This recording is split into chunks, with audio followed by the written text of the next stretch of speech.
Good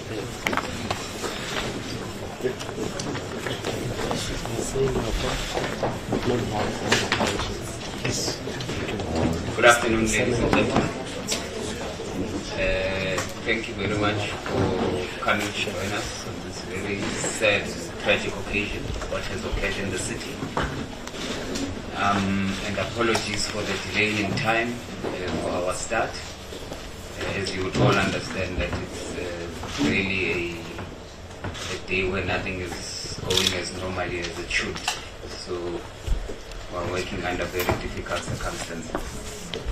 Just by way of introduction, maybe to assist everyone, I've got the Executive Mayor of the City of Johannesburg, Councillor Kabelo Kwamanda. To his right, I've got the Acting Chief of our Emergency Management Services, Chief Munacheng. I've got the Head of Legal in the City, Mr. Sekhale, on the far right. To the left of the Executive Mayor, we've got Mr. Floyd Brink, the City Manager of the City of Johannesburg. To his left, we've got the Acting Chief Operating Officer of the Department of Health in the province of Gauteng, Mr. Terence Mahoro. We've also got our councillor, who is the local councillor in the affected ward, where we were at this morning. And to my right, we've got the Group Chief Financial Officer of the city. Without any further ado, maybe let me allow the Executive Mayor to first make some comments. Thank you very much. I'd like to greet the members of the media that are present here today. I'd like to acknowledge the City Manager. I'd like to also acknowledge the group heads and officials that have been assisting in this process, this fact-finding process. I'd like to greet the residents, not only in the city of Johannesburg, not only in South Africa, but the world. I'd like to state as an executive, as the executive in the city of Johannesburg, that truly we understand the gravity of the situation that has befallen our city. I would like to first extend our deepest condolences to the families of the 74 deceased who lost their lives as a result of a fire that has engulfed a building in the inner city. I would further like to state that we are deeply saddened, and we share the pain of those that have suffered grave injury as a result of the fire that has occurred. And we, as the executive of the government of local unity, will be visiting the victims in the hospitals, various hospitals that they have been redirected to. The hospitals that we'll be visiting is Helen Joseph, Baragwanath Hospital, Charlotte Macleke, to offer our messages of support and to check on the extent of the injuries that the victims have suffered at the gruesome effects of the fire. We would further like to acknowledge the bravery of our EMS department in all their attempts that they have made to try and rescue and salvage the situation. It was indeed a moment that was emotional to many of us. It was indeed a moment of sadness when you have to walk through the street and you witness the tragedy of people having lost their lives in such large numbers. I am here to introduce to you the technical team that has done a preliminary investigation on the situation, who will give you the stats of the extent of the damage that was caused and the loss of lives that the city of Johannesburg has experienced.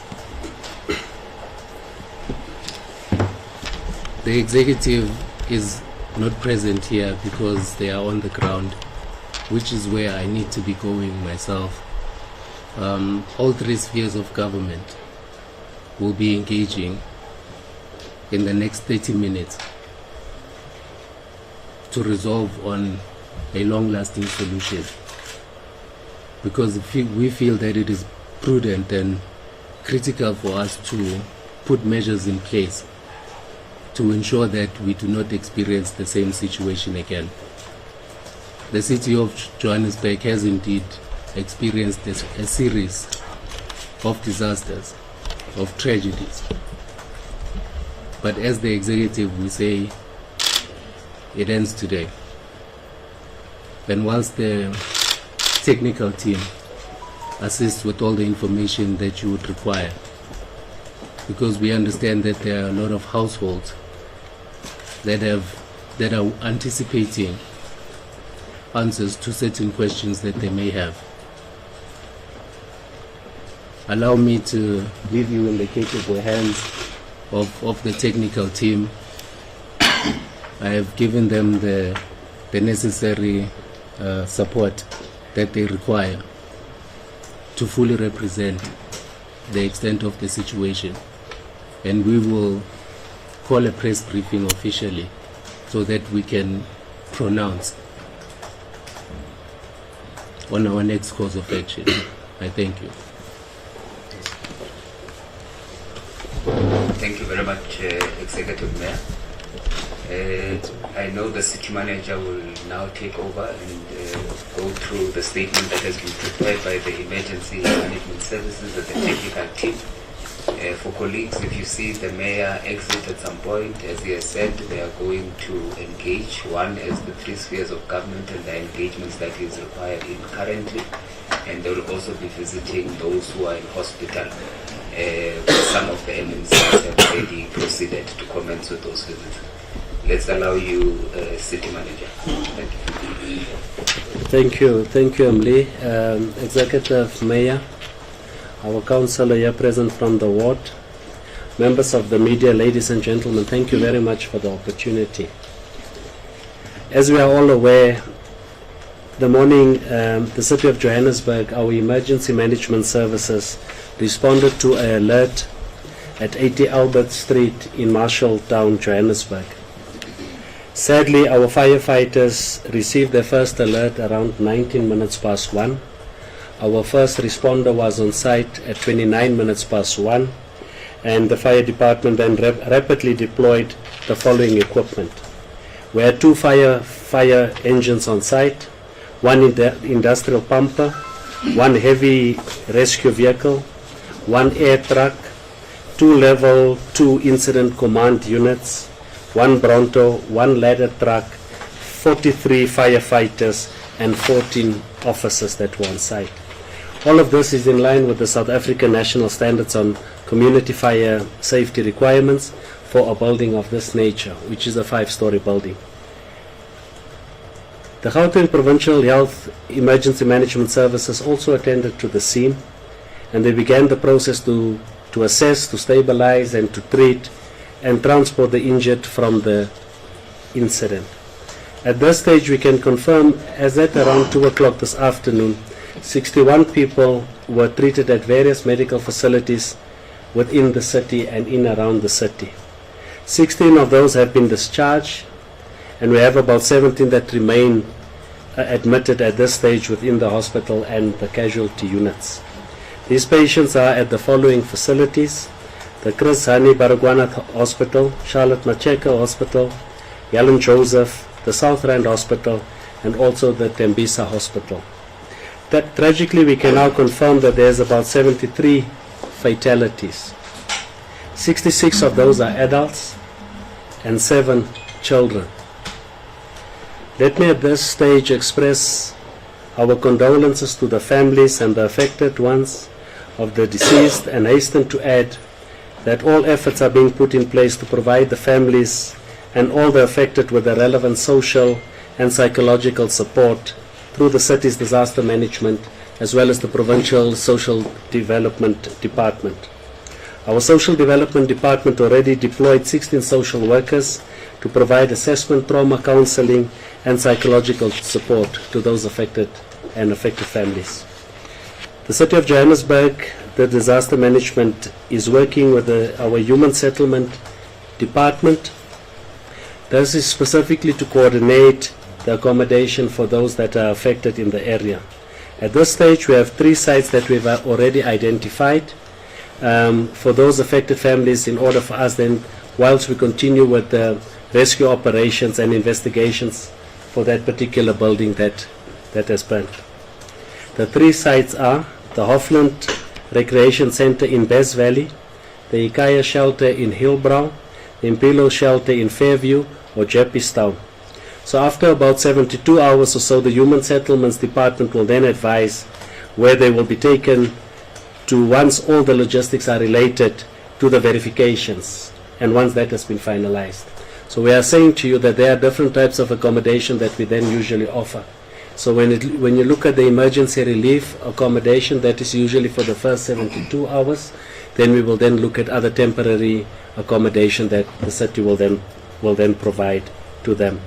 We can then indicate to you at this stage where we are approximating that it's about 200 families or 200 households that have been affected in that particular building. I wish to then also to confirm that the affected building, it does belong to the City of Johannesburg. This is a building that we previously leased to the Provincial Social Development Department, where they used it specifically as a shelter for abused women. At the conclusion of that particular lease that I'm referring to now, some of the challenges that were encountered were the occupants, and as a result of the hostilities and the stalemate, the building was then invaded and hijacked. In October 2019, we can indicate to you that through our Group Forensics and Investigation Services Department, they conducted a specific raid one evening of that particular building. At that point, about 140 or so foreign nationals were arrested at that point, and they were charged for illegally collecting rental from tenants at that particular building.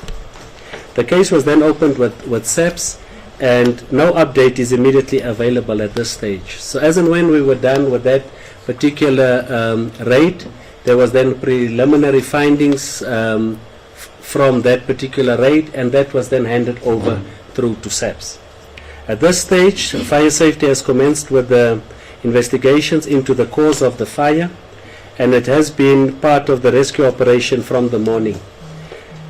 There is at this stage no preliminary reports available, and as and when our team from EMS will come in later, they will indicate to you there are specific processes and protocols that we would need to ensure that happen before we can release any report to the media.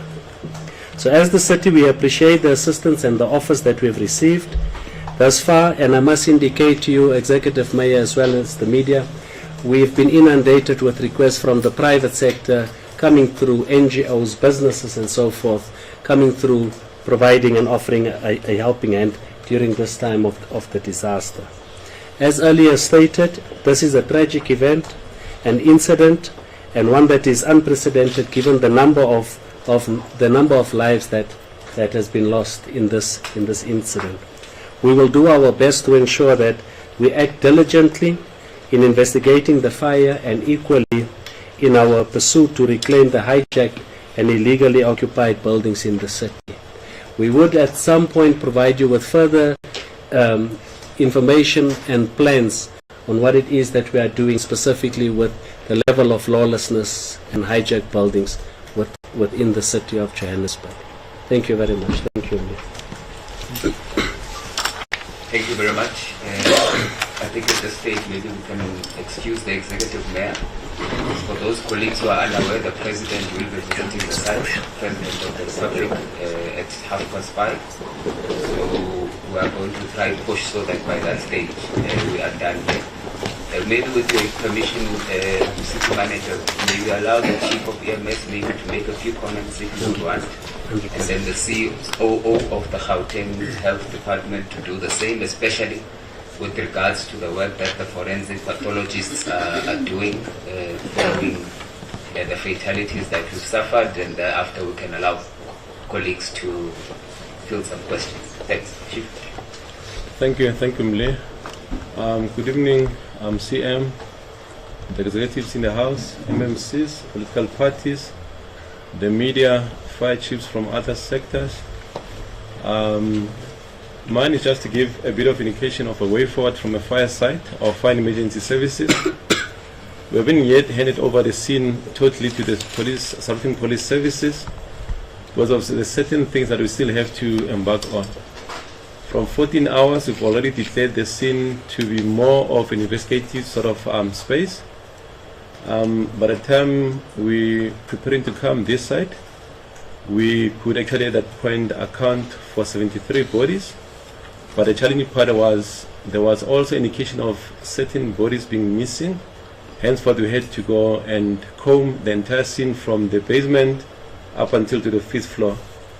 I'm also reporting to say that we're still going to go on and do a thorough investigation.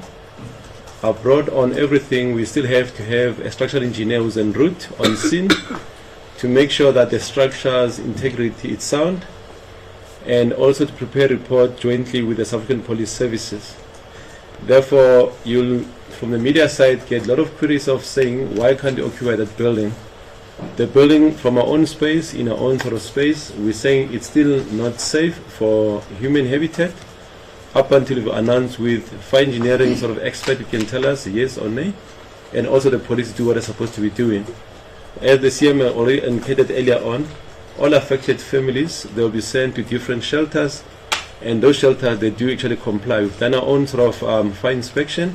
They definitely meet the requirements, as to say, going forward. I thank you. Thanks, Chief. Thanks, Chief. COO, maybe you can just use the mic in front of you, and then you can be audible. Yeah, that's definitely. Sorry. Thank you very much, Chair, and good afternoon, CM, and all our senior officials, both in the city and elsewhere within the Gauteng government.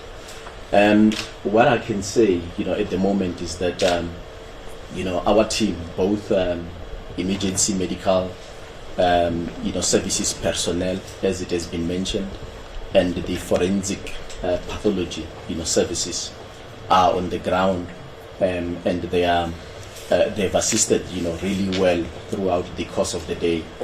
The issue around the process that would be followed when we're doing our postmortems will be outlined just now by Mr. Mphahlaza.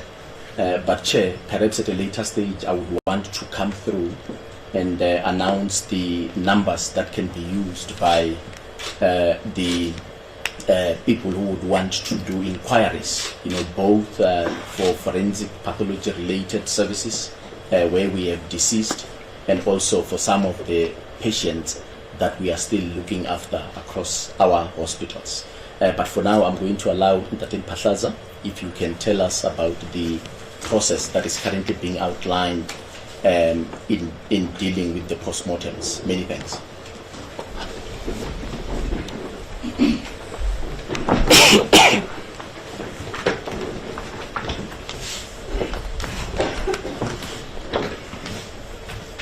Thank you, COO. Thank you, City Manager. Good afternoon, colleagues. So far, I can confirm that we have managed to retrieve 74 bodies, which are full bodies, that we have already processed them or registered them in Deep Roof Mortuary. With those bodies, we are having 4 body parts that we will, through the DNA analysis, ascertain whether those parts they belong to which body.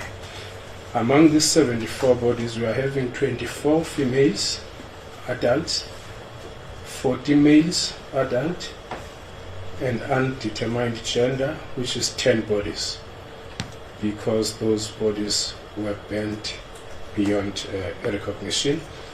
And among those that I've mentioned, we are having 12 children involved also in this tragedy. In terms of the response vehicles, we managed to dispatch one disaster truck, which was able to carry 23 bodies from the scene, as well as 10 body collection vehicles. In terms of our team, we dispatched at least 26 members to respond to that particular scene. So far, we are busy processing those bodies, registering the bodies. As the COO have mentioned, that there will be contacts that we'll be sharing to the media for the family to make use of it. But we intend to process those bodies and make them ready to be viewed as early as tomorrow morning.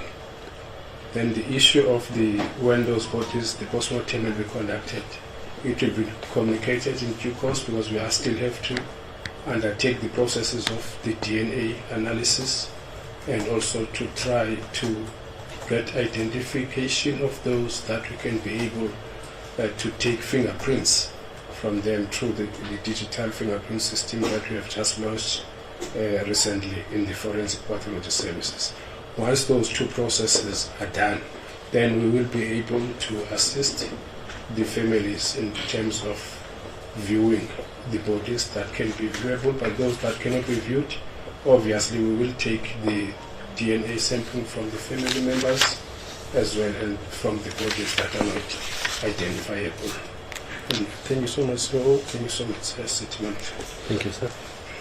Thank you very much, colleagues. I will now allow an opportunity for questions. Can you just switch off that mic? Can I allow an opportunity for questions, colleagues? If there's any, just shoot short questions. I'll take the first hand here, second, third at the back.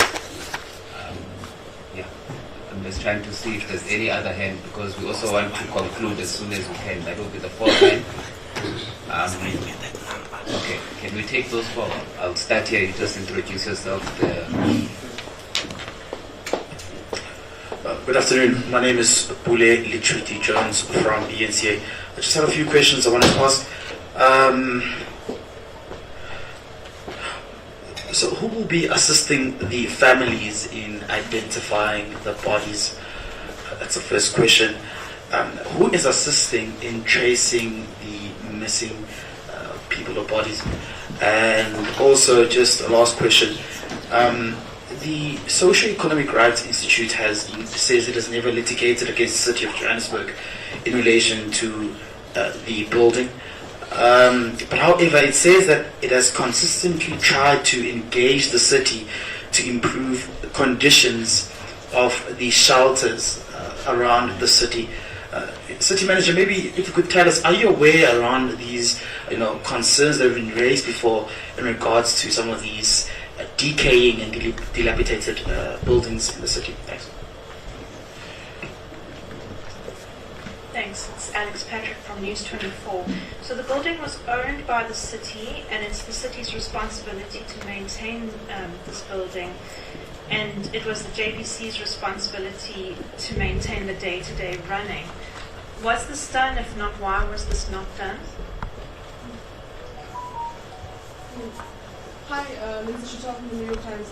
I was just wondering, since the city owned the building, when was the last time an inspection, fire inspection, or any well-being inspection was done at the particular building? And then also, do we have any further information on the non-profit that was running the shelter that was in that building, and why that lease ended, and will they be held accountable for that?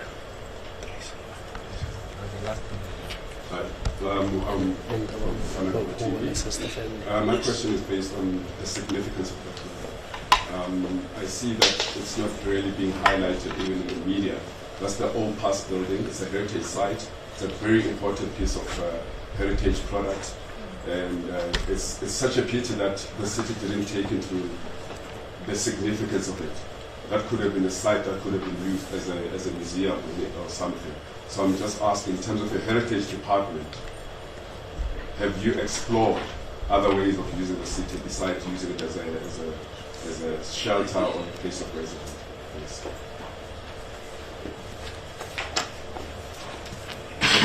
One last inspired hand here. Sure. Sorry, Aaron from Eyewitness News. I just want to clarify on the death toll. We've given 24 females, 40 males, 10 undetermined, and 12 children. That's 86.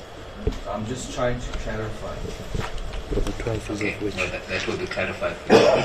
Thanks, colleagues. That's the only round we are going to allow. So I hope they won't get any other inspiration, because as I've said, we need to get back to site because the president is on his way there, and the team that's here is also necessary to brief him there. Sorry, I thought maybe there was going to be a second round, but City Manager, just in regards to the case that you say was open in 2019, what happened to that matter? Was the person allegedly involved in the hijacking of this building arrested? Did you follow up with the court case? Was he sentenced or was he released? What happened? Because there's seemingly a problem around hijackers being arrested and then later released and they commit the same crime again. Thank you. Thanks. Let's hand over to you, Sir. Thank you very much, Emily. I would allow the team that's next to me also to provide some responses to those. Who will be assisting the families? So between us in our social development department in the city of Johannesburg, as well as the social development for the province, again it's an IGR related issue. We will be working with other spheres of government to provide the relevant support. The acting coup will also provide the numbers, so I can also provide the numbers. We will do anything and everything in our power to ensure that we provide that level of counseling and support and move along with those affected families. The tracing of the missing people, I would allow my colleague from Health to touch on it, but in essence, our team in EMS, as indicated by the acting chief of EMS, is already combing that particular area from the basement going up, and it's usually what they refer to as sweeping, for them to go floor per floor, room per room, to double check and to see what it is that they're still finding. And I'm sure that the Chief Monageng will also be indicating to you what it is. With regard to the one for Seri, and I want to be very clear in the media at this point, I'm not going to entertain any of those particular questions at this point. It's still at an early stage. It's an incident. It's quite tragic for us. We are aware of some of the decaying buildings, and we wouldn't want to play any form of political football, specifically when it's a tragedy like this. So we are aware of the decaying of the buildings. We are aware of hijacked buildings within the city.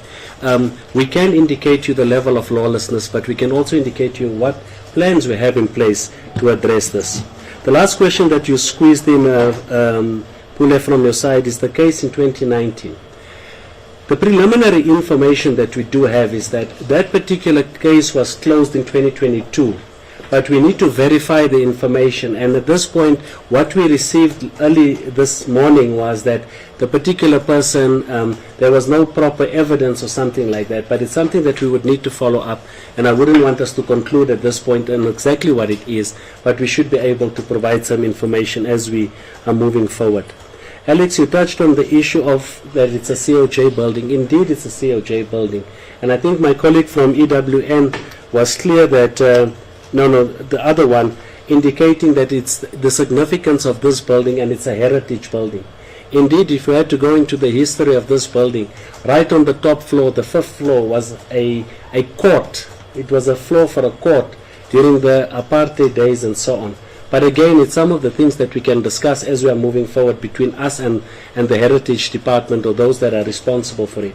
But what is critical for us now is, one, to seal off the building, secure the building, and also to get our structural engineers in as early as tomorrow morning to start to look at the structural integrity of that building and to declare whether that building is safe and so forth. But what we can indicate to you, we are not going to allow anyone to enter that building up until such time it is safe. But again, it's a hijacked building. We had issues of illegal connections for water and electricity. We will not be allowing anyone in, and that is why we are providing temporary and other accommodation, and we will be accommodating those people there. The one on the fire inspection, I will allow the chief to touch on that. The number 74, you would have heard that I spoke about the number 73, and our colleague from Health spoke about 74. The difference between the two is that the one that they would have included is the one that was also succumbed in hospital. Usually from a protocol point of view, you would then refer to those that were on site, which is the 73, but he already indicated the other one as well, and that is why you'll hear the number 74. There was an issue, or there was a question raised with regard to, when you look at the numbers, the 12 that we indicate there, the 12 is an of which number of that 74 in this case that are children. So it's not 74 plus 12. The 12 is an, in accounting terms we would refer to it as an of which number. So it's an of which of the 74. I've touched on the significance of the building and the others. I would allow my colleague Semli maybe to add there if I've missed anything, and right at the end when we wrap up I will be able to provide the numbers for the hotline for affected families and others to contact. Let's start with you, Acting Chief. Thanks, yeah.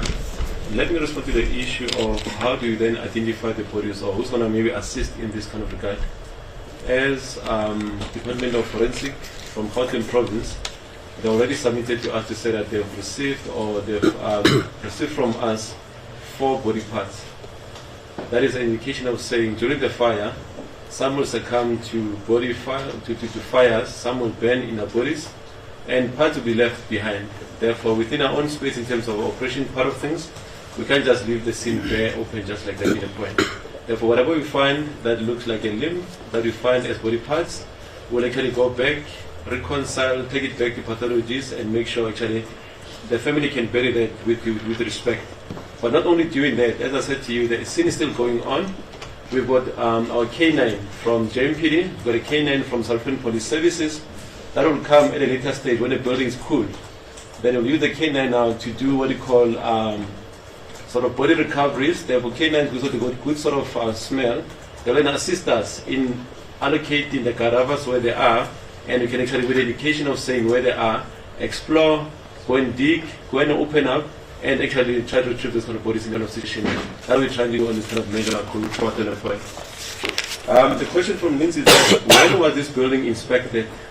We need to be aware, as the CM said earlier on, the building was hijacked in 2019, and in that regard, a case was opened for those who occupied or hijacked the building. Before that could happen, fire safety will go in with other stakeholders from the city, the likes of GFIS.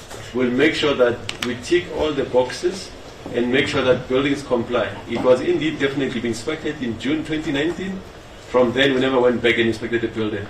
And rather than it's simple, you wouldn't want to go back in there in a hostile environment. As it was said earlier on, it wasn't just a simple sort of environment where it was. There were tussles in between. No one would want to see us come and do and enforce and do what we're supposed to be doing within a space. Therefore, that's why we're sitting on the same this one to say that. But definitely, GFIS was supporting us. We went in there with GFIS, with JMPD, with other sectors actually to assist us to make sure that we apply the rule of law going forward. It was a hijacked building. Indeed, I repeat the point then. Thank you. All right.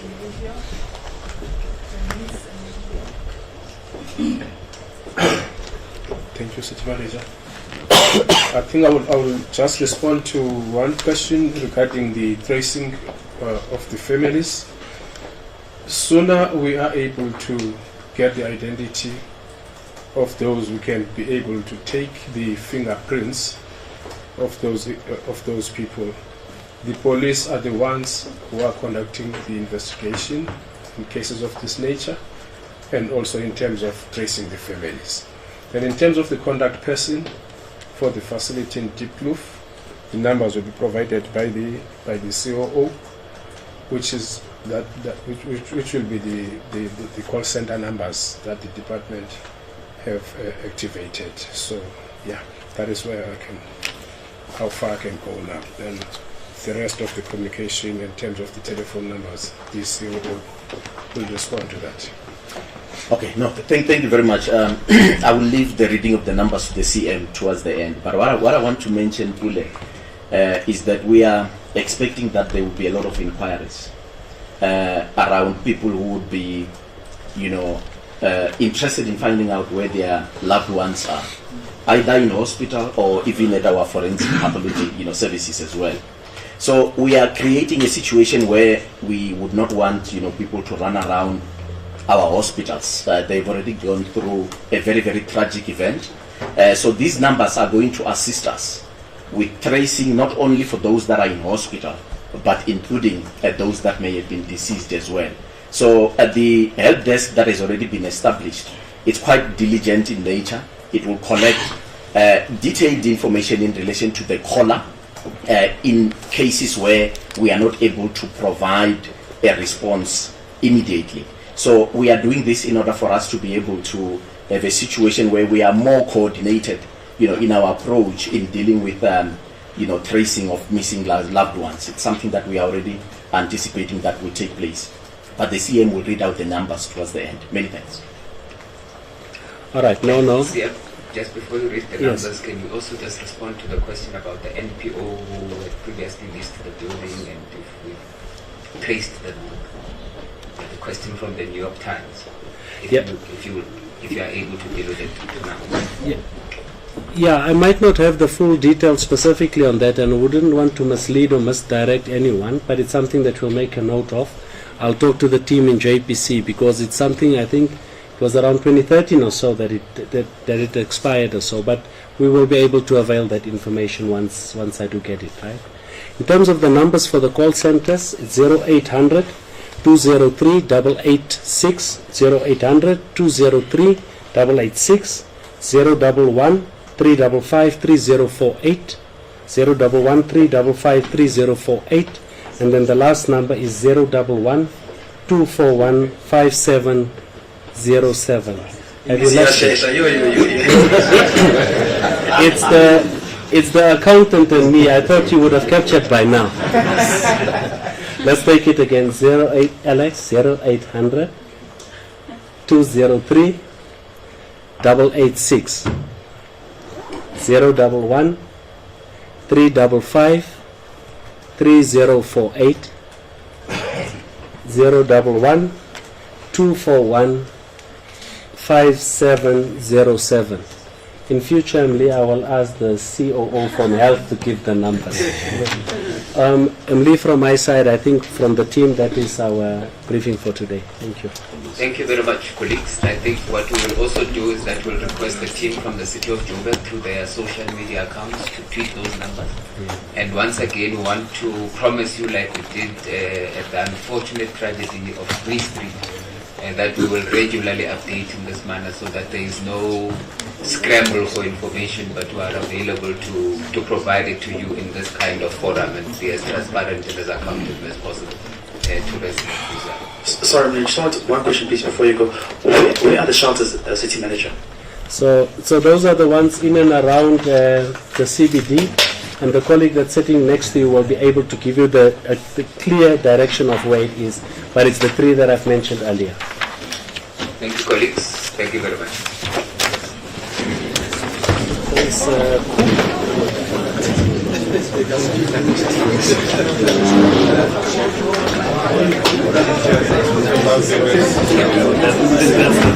and you start to see the light pictures are so clear. The same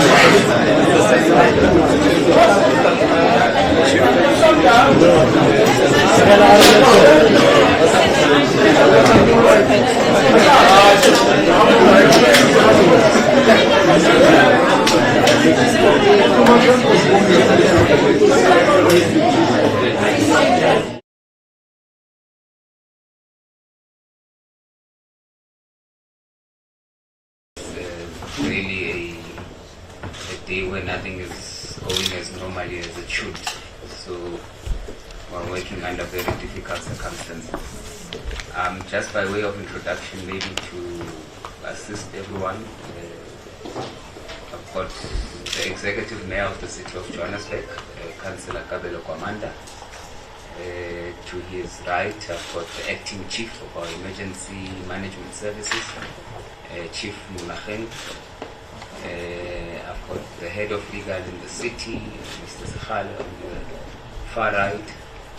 To the left of the Executive Mayor, we've got Mr. Floyd Brink, the City Manager of the City of Johannesburg. To his left, we've got the Acting Chief Operating Officer of the Department of Health in the province of Gauteng, Mr. Terence Mahoro. We've also got our councillor, who is the local councillor in the affected ward, where we were at this morning.